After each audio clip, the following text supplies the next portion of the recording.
In a significant move for India's civil aviation sector, Hindustan Aeronautics Limited has now signed a memorandum of understanding with Russia's United Aircraft Corporation to indigenously produce SJ-100 twin-engine narrow-body passenger aircraft for the first time in India.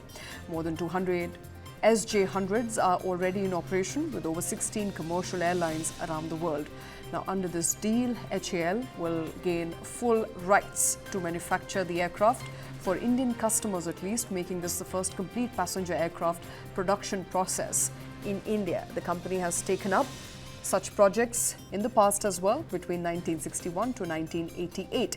Now, HAL estimates that over the next decade, the Indian aviation market will demand at least 200 regional jets more on domestic flights, and there will be a demand for another 350 aircraft for nearby international routes in the Indian Ocean region.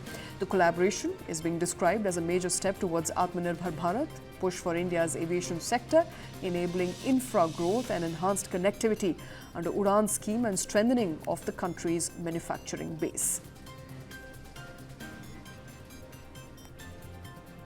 And a big relief for farmers this rabi season, the union government has now announced an increase in subsidies for phosphorus and sulfur-based fertilizers. The total allocation now stands at over 37,000 crore rupees for the ongoing 25-26 financial year, and the rabi season marking a substantial jump of about 14,000 crore over approximately 24,000 crore subsidy during the previous season.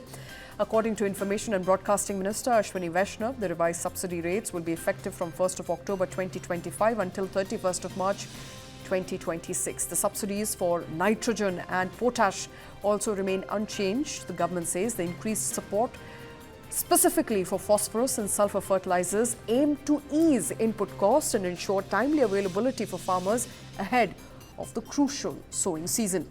Officials add that this move reinforces centre's continued focus on farmer welfare and food security, especially amid rising global fertilizer prices. And as India approaches the centenary of its independence in 2047, the maritime sector is emerging as a strategic pillar in the Blue Century vision. According to a recent report, the government aims to handle approximately one-third of the global seaborne trade by 2047. Currently, India's major ports have handled around 855 million tons of cargo in financial year 24-25. The global seaborne trade volume in 2024 was recorded at about 12.7 billion tons, underscoring the scale of the challenge ahead. To support this ambition, India has nearly doubled the nation's declared port capacity. The country is pushing major initiatives which span across ports, shipping, logistics, inland waterways, and the broader blue economy.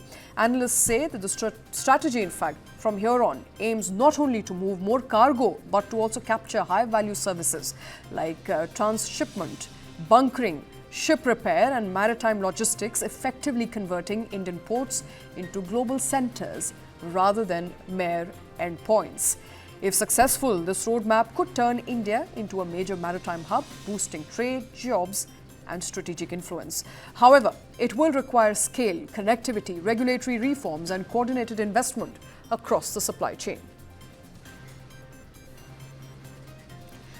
There's a significant pivot towards premium properties in India's housing markets. Units at housing apartments priced at 1 crore and above between January to September of 2025 accounted for nearly 62% of all total sales, a sharp 52% rise over the corresponding period the previous year.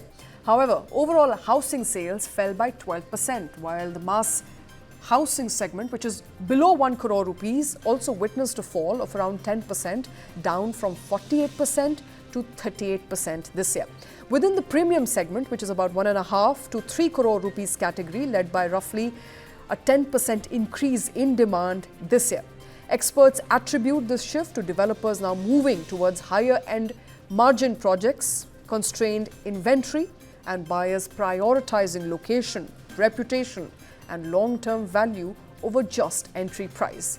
Notably, among India's top 7 cities, only Pune saw a volume growth in apartment sales, although a symbolic 1%. The other cities, including Bengaluru and Mumbai, recorded a decline of 11% and 16%. Analysts believe that the market is now entering a balanced phase with lower volumes but higher pricing and profitability. Luxury and upper mid homes are expected to remain the main drivers into 2026.